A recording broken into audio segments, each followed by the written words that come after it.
وهذا بوزروك غنوريكم طريقتي في كيفاش تصاوبوا بوزروك ويجيكم واعر وبنين.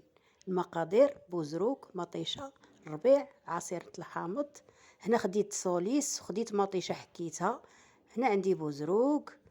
هنا كتطبخ مطيشه، زدت شويه ديال السكر جاتني حامضه.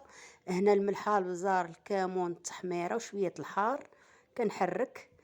زدت الربيع ملي وكحات مطيشه، زدت الربيع والحامض دوك الجلوف، وزدت العصير ديال الحامضه وكنحرك وكنخليها تتوكح مزيان من داك الماء ديال المطيشه.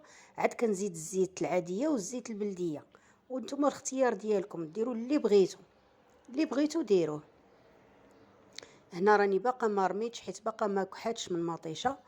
هنا رميت بوزروك. واحد النصيحه: ما تحركوش من التحت للفوق، غير ديوه وجيبوه باش ما يتفرتتش هذيك الحبه ديال البوزروك، ما تفرتتش. والعافيه تكون مهيله بحال اللي وريتكم، تكون مهيله البنات. هانتوما شوفوا الحبه بقات مزيانه صينه. وهنا وكح، وهنا التقديم ساهل، ما كياخدش الوقت وما كيخليكمش تبقاو واقفين. ووصفه هائله ولذيذه ومعتبره، وغير تبعوها. وشكرا وديروا لايك.